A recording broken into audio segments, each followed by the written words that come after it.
Welcome back, you guys. Today we're going to be doing a Cupsole versus Vulcanized. You knew that. You clicked on it. Okay, so first off, let's get into the construction. What makes something Vulcanized and what makes it Cupsole? Okay, Vulcanized first. So generally what you have on a Vulcanized sole, and a Vans is a great example because they're different colors, is you have the sole of the shoe, which is maybe about roughly that thick, and it's just a flat piece of rubber. They then glue what's called foxing tape all the way around. So this white rubber band here is called foxing tape. And then often in skate shoes especially, they'll build it up a little bit more on the outer edge because your toe wears it out quickly. You can see that one's getting some wear. And so that's what makes it a vulcanized shoe. It's got a two-piece construction of the sole. A Cupsole is a U-shaped piece of rubber. So it's sort of like that, right? And the shoe is either sewn into it. That's why sometimes there's stitching on Cupsoles. Or in this case, I think in this New Balance, this is the 508, the Brandon Westgate model. I think this one's pretty thin, and I think it's just glued in place because I don't see any stitching anywhere. Now, even among Cupsole and vulcanized shoes, there's huge variation in thickness and thinness of the side, in the flexibility, in how it feels, in durability, but we'll try to cover that in some of the pros and cons. And I think first let's start with vulcanized. So one of the characteristics of a vulcanized shoe is that they're pretty flexible. And so this is often going to lead to them having really good grip and really good board feel. Having this relatively tall bit of rubber out here also leads to them usually having like a really strong rubbery flick for kick flips. So I definitely notice that when I'm wearing a pair of Vans or the Nike Blazers that I had also just recently, I get like a nice beefy consistent kick flip. And the last thing on my list is that they tend to have a faster break-in time than a lot of Cupsoles, but not all of them. Also guys, let me know in the comments what your favorite vulcanized shoes, favorite Cupsoles are, which ones you've hated. Let me know why. Okay, so the cons to a vulcanized shoe is that some of the wimpier models, because they're so flexible, can mush out really fast. So as soon as the side of your shoe breaks in, the whole thing just kind of all over the place, and it can feel like your foot's really falling out of them.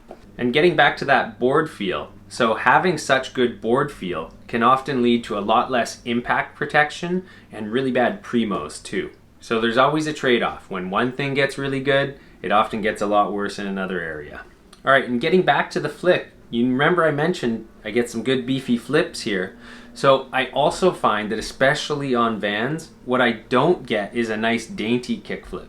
So on a smaller, thinner Cupsole, or even on a thinner vulcanized shoe, like the Nike Blazers I had vulcanized foxing tape that was not so tall. I had a nice consistent flick and I could get a sort of deft kickflip if I wanted it. But in these, I have a really hard time getting just a quick little flick. Like, so when I'm trying to do a kickflip out of a manual or something, I find the only way I can do it is if I have way less foot on the board, therefore less rubber makes contact as I'm flicking. But that's not my natural standing state for doing a kickflip, so it feels a little awkward. Possible, just a little more awkward for me personally. And one last thing, and I've heard this from a lot of people, is that not everybody has such consistent heel flips in a vulcanized shoe. And I've noticed that from time to time, but I've also gotten used to it. Vans, actually for me, in the past I've complained about doing heel flips in them, but when I was wearing a bunch of these in the spring, I was actually loving them for heel flips. This rubber here grabs the same way it grabs for kick flips. I can flick them pretty well, but some people don't like vulcanized shoes for heel flips. They like to have that bulkier Cupsole around their heel for doing them. Okay, so let's get into the Cupsoles. So most Cupsoles tend to have a little bit less flex. This one actually felt quite broken in, right brand new.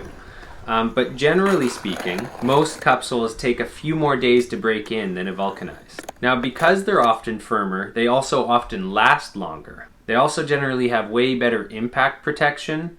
Not always, like some models can be really thin. I've definitely had some shoes that felt, so thin that I was actually getting bruises on this part of my feet, and I don't even jump down stuff. I can only imagine if I was actually jumping, I probably would have gotten heel bruises. The primos also hurt, but like let's take something like a Jocelyn or a Marana or something. Like those are known to take a long time to break in, but they have amazing impact protection and they last forever. That's what I've heard. I've never tried them, but I hear that all the time from you guys in the comments. So not just better impact protection, but also just better overall support for your foot. And myself, I think I'm going to be trying to skate a lot more Cupsole models in the near future, should I be able to find some that I really, really like. Because I do notice that my feet hurt a bit less in general.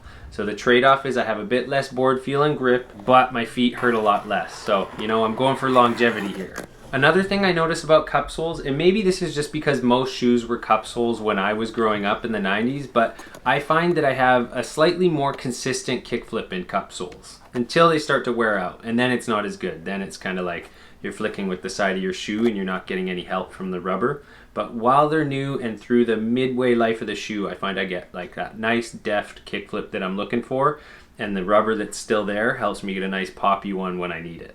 And instead of flicking with the shoe, I can really feel my foot doing the work like an ollie. So I like that. And again, getting back to preference, I do find that when I have a Cupsole, I like heel flips a little better. There's just a bit more there. So conversely, where I say it, I like to feel the flick on my kick flips, I actually like the feeling of there being a bit more shoe there. And again, that could be a hangover from the 90s. Okay, in the cons, you know, like when doing a pros and cons, you can kind of guess what most of them are going to be. But yeah, some of them can have a really long break-in time. And when you get like a new pair of shoes, especially if you get a new pair of shoes and you don't have a new board, it can make your old board feel really soggy. And this is Cupsoles especially. It can make your old board feel like 2 weeks older instantly. You can have about 3 or 4 days where your sessions are just kind of lame because you can't feel your board, you know, and you're like trying to break it in. And I don't know, it's just crazy. You guys know what I mean. So yeah, that really just ties into the less board feel and less grip thing. And the last con, and I think I went over this really quickly, is that when you get a really thin Cupsole model, yeah, they don't have good protection. They wear out really fast. Yeah, so I tend to like my Cupsoles on the medium to medium sturdiness, not the really, really thin ones. Still don't know how these ones are going to be. There's 2 new. I've only skated them a few days, but I'm really liking them. So far, they have a great flick. I can get some pop, and they can be dainty wherever I need it. Again, nice heel flip. So I'm enjoying these so far. And that's about all I have to say. You know, I had my handy dandy little notepad here. And yeah, I got nothing else to say.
Better.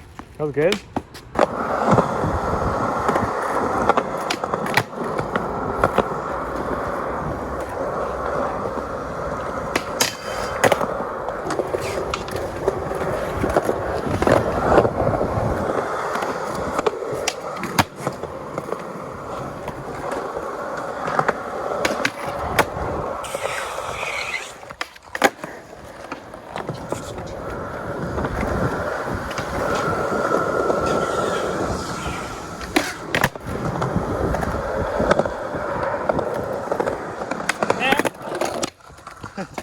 Yeah.